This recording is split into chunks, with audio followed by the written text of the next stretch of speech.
It's not Chris. High school sports coverage for the Mid-Columbia and surrounding area. Washington Sports Network presents The Zone. And now, your host from the Washington Sports Network, Zenon Thornton. Hey, welcome to Washington Sports Network's The Zone, presented by Ranch and Home. We're here at the Southridge Sports and Events Complex. What a great venue for local sports here in the Tri-City region. Can't wait to see all the events that are going to happen out here at the complex. Speaking of events, this is spring sports. We're just getting off of spring break, and we've got a smorgasbord of sports highlights for you. Let's head out and take a look at those.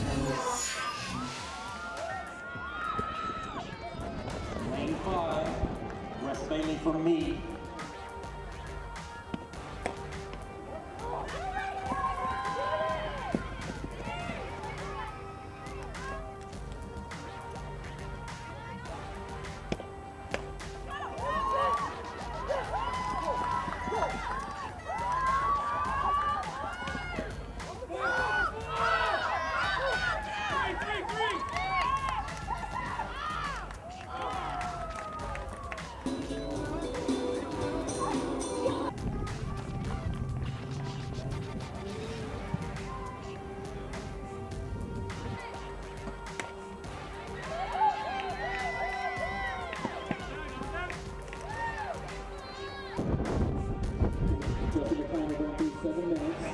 Lap number 5.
All right, so there's a look at a little bit of everything around the Tri-Cities in terms of spring sports. Hey, coming up this weekend, huge event, the Pasco Invitational Track Meet. Yeah, that's right, the Pasco Invite out at Edgar Brown Stadium at John Crawford Track. There's going to be athletes from all over the state participating in all kinds of events. We're going to have Isaiah Brant Sims, one of the fastest kids in the state, if not the nation, running the 100-meter, and also Anthony Armstrong, one of the best distance runners in the state for Kamiakin. He'll be defending his title there at the Pasco Invite. It's an all-day track meet out at Edgar Brown Stadium in Pasco. We'll see you there. Hey, when we come back, baseball action around the Tri-Cities, including the Kamiakin Braves. We're going to head out to practice and talk to some of the players there.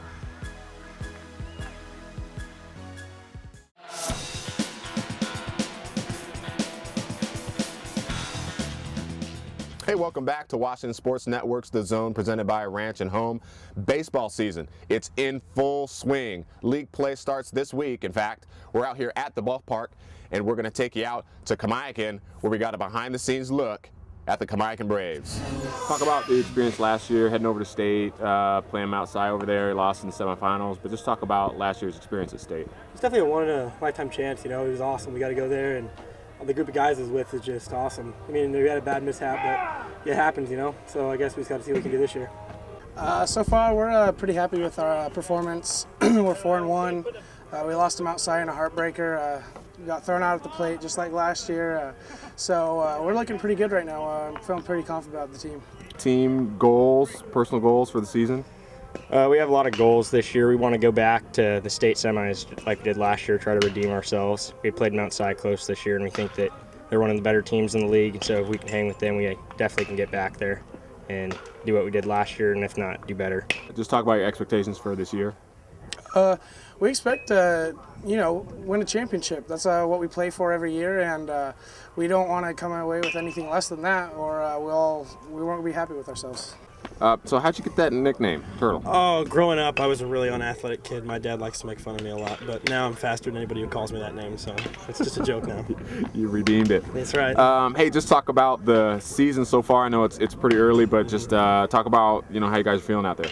We're feeling really good. We only have 3 or 4 returners. A lot of guys got a lot of experience last year, but we have a lot of guys stepping up, and we feel really good. I mean, we took the #1 team in the state to the very last inning again. They knocked us out last year. It was Mount Si. But, I feel really comfortable. Guys are starting to bond together really well, and so. And talk about your own approach as a pitcher. What do you like to do out there on the mound? I just like to go out there and relax. You got the strikes. There's no defense for walks, so my goal is to hit a lot of strikes. If they hit it, they hit it. If not, then great. What's your best pitch? I throw my curveball a lot. That's my favorite pitch. What's a team out there that you have circled on your calendar, or at least a game that you look forward to playing? We always look forward to the big in-city rivals, so we always want to play Southridge and Kennewick. Hope to play well against them. Pre-game ritual?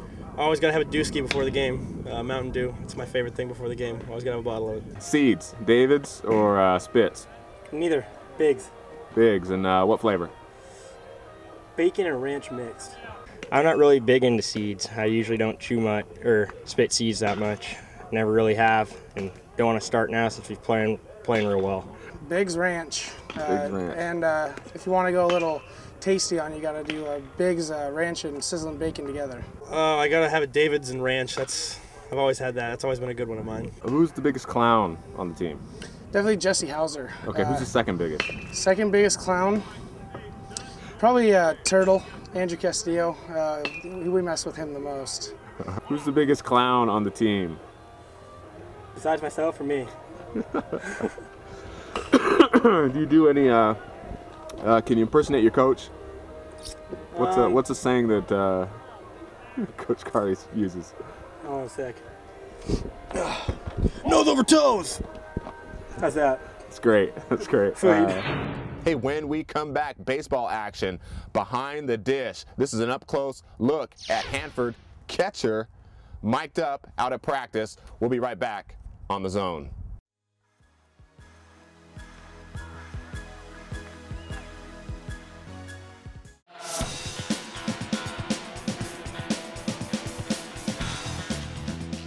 So the Kamiakin Braves looking really good over there in Kennewick. Well, over in Richland, the Hanford Falcons are also one of the teams to watch in the Big Nine. We went out and mic'd up a catcher, that's right, behind the dish, out at Hanford. All right, man. You want to wear a mic for us out there in practice? You want me to? Yeah, I mean. I'll do it. All right. You should be like, I'm quiet. I'm a mouse. Dude, my arm feels great. Mine is too. I think it's the warm weather. Get up. First baseman. Ha! Got him. You like that slider? So what kind of? How does it feel to be one of the best in the state, possibly the nation, and stuff like that? And I was like, it was a great feeling. And then he asked me who I thought the most characteristic or something person on the team was, and then I said ski. I don't remember the exact word. What station is it?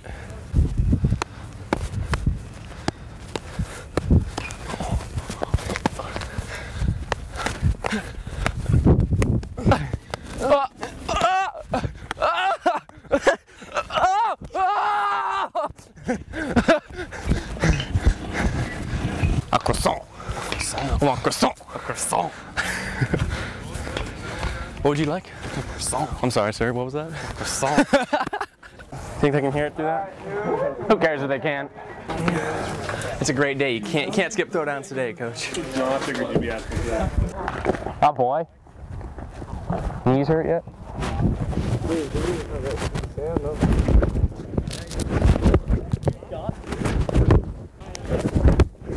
Ooh. I hate these.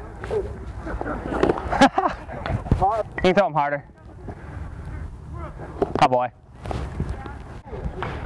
Come on now. Oh, get up, get down. I'm hitting left side.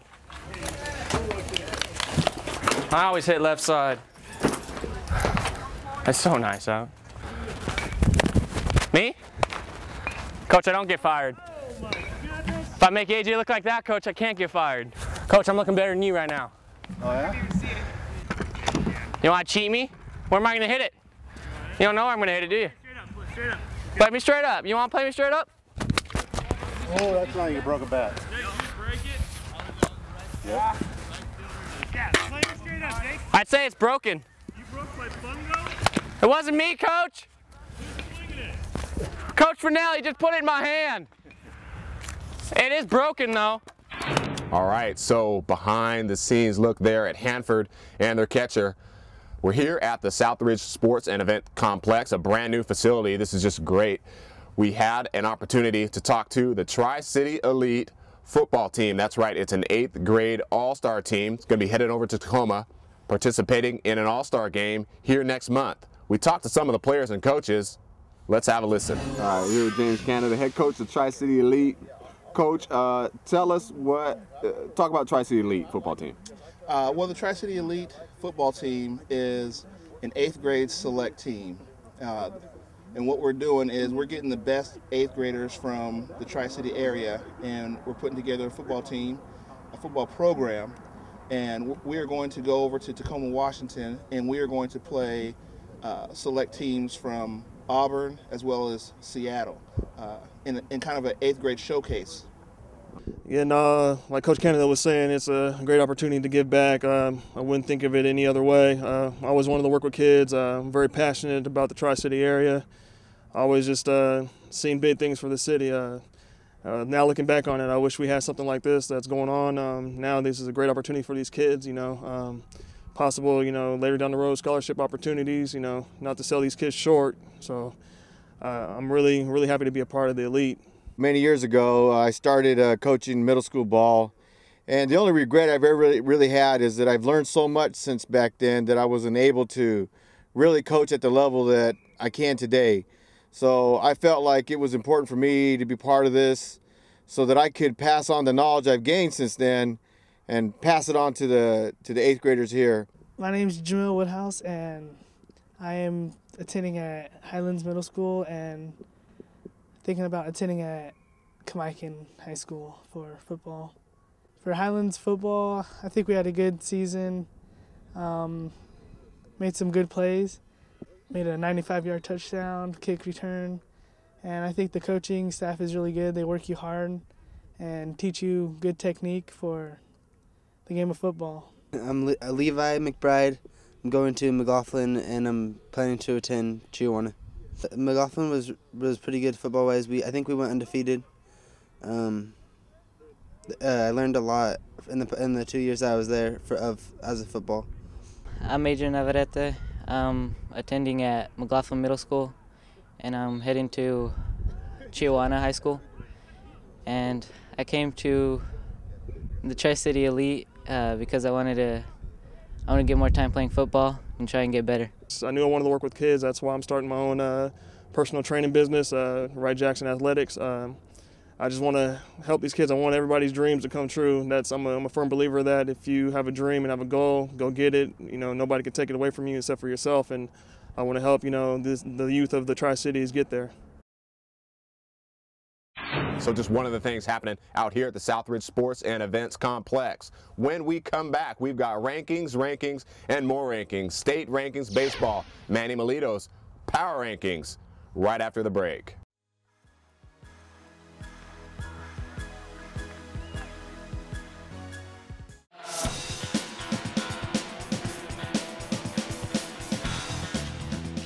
Our own resident baseball expert, Manny Melito, has his own team rankings for the Big Nine. Presented by Chemo's. Head on down to Chemo's, get yourself a burger, some great food in the 3A AC Davis. Ranked number 3, Manny Melito's power rankings. Number 2, Wenatchee. And number 1, the Richmond Bombers remain at number 1 in the 3A division. These are the power rankings. Number 3, the Kamiakin Braves. Number 2, the Hanford Falcons, and number 1, still number 1, the Kamiakin Lions. The player rankings. Baseball in Tri-Cities. It's a big, big deal. We rank the top 10 players.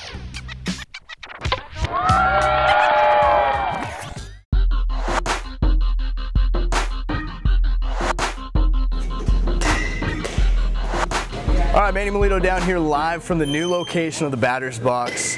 That's right, 1238 Columbia Park Trail. Come down, check it out, get some hitting in, because that's what season is. We're talking about baseball here. We're talking about my top 10 guys in the area, not just the Tri-Cities. We're going all over the place. We got some Wenatchee, we got some Walla Walla just stepped in. That's right, we're going big with this top 10. Let's start at number 10, Jared Gonzalez making a new first appearance in the top 10 this year. That's right, preseason he wasn't quite there yet. He was slumping a little bit, but against Pasco, we figured it out. He figured it out. He's seeing the ball really well. Took one over the fence over there at Roy Johnson. Then you got number 9, Colin Sirkowski. The kid, another first appearance in the top 10. He should have been there. Why? Because he's got a great arm. He's been throwing well for the Falcons, and because he has been putting the ball all over the outfield. That's right, his hitting has really come alive here for the Hanford Falcons. Number 8, Dustin Driver, he's gonna stay in this top 10. He's gonna drop a little bit, but you know what? That's what happens when you're pitching this thing. You're either doing well one week or you're doing poor another, and especially if you've got a good fastball like he does, tends to get hit around in this league. Not gonna say he's not gonna be successful later on. Kid's a stud. Then Mo Hancock. Where did this kid come from? Walla Walla. That's where he came from, yeah. Football, basketball, and now you can check off baseball for what this kid is good at. Can I make a Robbie Mitchell reference? I don't know if I should or not, but I'm going to. The kid can hit, run, field. And against the Kamiakin Lions, he put one out of the yard to win it, walk-off style. That's what I'm talking about. Jesse Hauser, he moves up in the list. Why? Because he has been doing so much for the Kamiakin Braves. Just an excellent pitcher, excellent fielder. It definitely shows what he can do in the field, because when he gets on the mound, they have to fill his spot there, and it's kind of tough for that. Kid can also swing it with power and for average. Now up to number 5, a kid that some guys gave me a little bit of flack about. That's okay.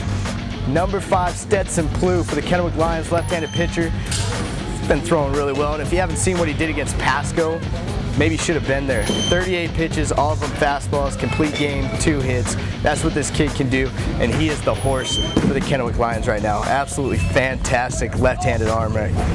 Matt Mendenhall is at number 4. He's going to stay around that area. Yeah, he got jumped by Hoskins. That's okay, he's still a good player. Now, when we get into this top 5 area, the difference between 5 and 1 is not that far at all. So when I say he got dropped from 3 to 4, you know, that's what happens. But the kid is still a good player, good third baseman. Hasn't been lining up with his bat yet, but we know that this kid can hit for power and for average, and that's why he's staying up at 4. Number 3, the big jump, A.J. Hoskins. Why is this kid 3? Because he can field it. Pitchers are scared of him. He can hit it very well, and he can do the little things like bunt, you know, make those routine plays out at shortstop, and he can make the showtime down-and-out plays out there, the web jams. We love A.J. Hoskins here. Number 2 is going to stay the same, Corey Morris, behind the plate. You know, we started him off on the list at second base, and then we found out kid's moving back to catcher. And when I say back, yeah, his whole Little League, middle school career, he was at the catcher's position. So now he's back home. Told me he wasn't as comfortable there as he is at second base, but he's getting back, and he's tough defensively, very tough offensively. And man, what more can you say about Corey Morris? Then last but not least, yeah, Trek Stemp, number 1 for the Kamiakin Lions, once again, back-to-back. Trek Stemp, absolutely fantastic out in the field. Kid went diving into a fence during stinking Jamboree, then he came back and played game 2 at the Jamboree. Outstanding. He's hitting for a very good average this year already. Getting a little pull happy. We'd like to see him use the rest of the ball field, but hey, he's staying put, and he is going to blow some numbers away this year. So that's the top 10. Hey, we'll be right back on Washington Sports Network's The Zone, presented by Ranch and Home.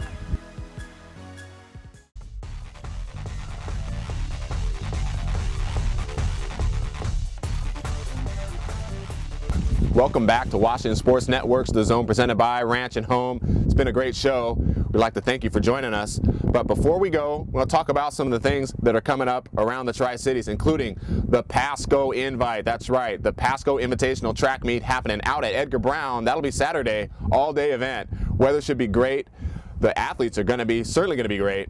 Hope to see you out there. And then also our radio show. That's right, The Blitz on 870 AM KFLD. A full hour of sports talk, talking Tri-Cities. We're talking about the NFL draft. We might talk about the Masters. We'll talk about baseball for sure. All that and more every Saturday on 870 AM KFLD. I'm Zen and Thornton. I'd like to thank you for joining us here on Washington Sports Network's The Zone, presented by Ranch and Home. We'll see you next week.